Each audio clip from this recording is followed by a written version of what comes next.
നമസ്കാരം. പുരിയിലെ ജഗന്നാഥ ക്ഷേത്രത്തിലെ രഥയാത്രയിലെ രഥങ്ങൾ അദാനിക്ക് വേണ്ടി നിർത്തിയെന്ന ആരോപണമുയർത്തി കോൺഗ്രസ് നേതാവ് രാഹുൽ ഗാന്ധി രംഗത്തെത്തി.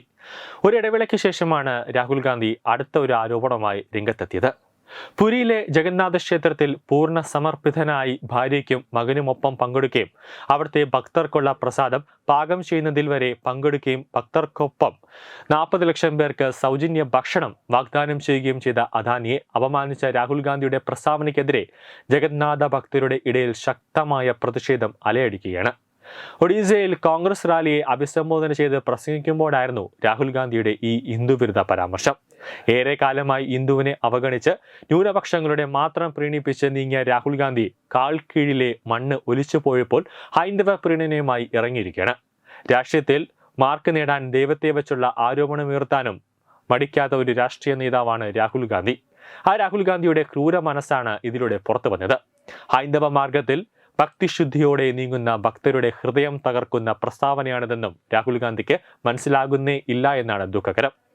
ഇക്കുറി അദാനിയും കുടുംബവും പുരി ജഗന്നാഥ ക്ഷേത്രത്തിലെ രഥയാത്രയ്ക്കായി പല ദിവസങ്ങൾ പുരിയിൽ തങ്ങിയിരുന്നു. അദാനിയും കുടുംബവും കൂടാതെ അദാനിയുടെ ഭാര്യ പ്രീതി അദാനിയും മകൻ കരൺ അദാനിയും അവിടെ എല്ലാ പ്രാർത്ഥനകളിലും ചടങ്ങുകളിലും പങ്കെടുത്തിരുന്നു. ഭക്തർക്ക് സ്വന്തം കൈകൾ കൊണ്ട് പ്രസാദമായി നൽകുന്ന ഭക്ഷണം ഉണ്ടാക്കി വിതരണം ചെയ്ത് പ്രസാദ സേവ കൂടി അദാനിയും ഭാര്യയും മകനും വിതരണം ചെയ്തു. അദാനിയും ഭാര്യയും മകനും പ്രസാദ സേവയ്ക്കുള്ള ഭക്ഷണം പാകം ചെയ്യുന്ന ചെമ്പിൽ ഇളക്കുന്ന ഫോട്ടോ വരെ അന്ന് സമൂഹ മാധ്യമങ്ങളിൽ പ്രചരിച്ചിരുന്നു. 3 പേരും വഴിപാടിന്റെ ഭാഗമായി ബാലഭദ്രൻ, ദേവി സുഭദ്ര, ജഗന്നാഥൻ എന്നീ ദൈവങ്ങളുടെ രഥങ്ങൾ വലിക്കുകയും കൂടി ചെയ്തു.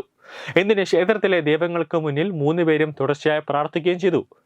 ഇടയ്ക്കിടെ വന്നുപോയ മഴയെ വകവയ്ക്കാതെ പ്രാർത്ഥനയിൽ മുഴുകുന്നതിൽ അദാനിയും ഭാര്യ പ്രീതിയും മൂത്ത മകൻ കരൺ അദാനിയും ശ്രദ്ധിച്ചിരുന്നു. ഇസ്കോൺ ഭക്തർക്ക് ഭക്ഷണം വിതരണം ചെയ്യാനായി ഒരുക്കിയ അടുക്കളയുടെ പ്രവർത്തനങ്ങളിലും അദാനിയും ഭാര്യയും മകനും സജീവമായി പങ്കെടുത്തു. അവർ ഭക്ഷണം ഉണ്ടാക്കുന്നതിൽ പങ്കാളിയായി എന്ന് മാത്രമല്ല അത് ഭക്തർക്ക് വിതരണം ചെയ്യുകയും ചെയ്തു. പിന്നീട് അവിടെ എത്തിയ മാധ്യമ പ്രവർത്തകരെ അഭിസംബോധന ചെയ്ത അദാനി പറഞ്ഞത് ഇക്കുറി താൻ രാജ്യത്തിന് വേണ്ടിയും ഒഡീസയുടെ പുരോഗതിക്ക് വേണ്ടിയും പ്രാർത്ഥിച്ചുവെന്നാണ്. ഇക്കുറി ജൂൺ 26 മുതൽ ജൂലൈ 8 വരെയുള്ള ഉത്സവകാലത്ത് ക്ഷേത്ര ഭാരവാഹികൾക്കും ഭക്തർക്കുമായി 40 ലക്ഷം ഭക്ഷണമാണ് അദാനി ഇസ്കോൺ വഴി നൽകിയത്. ന്യൂസ് ഡെസ്ക് തത്വമൈ ന്യൂസ്.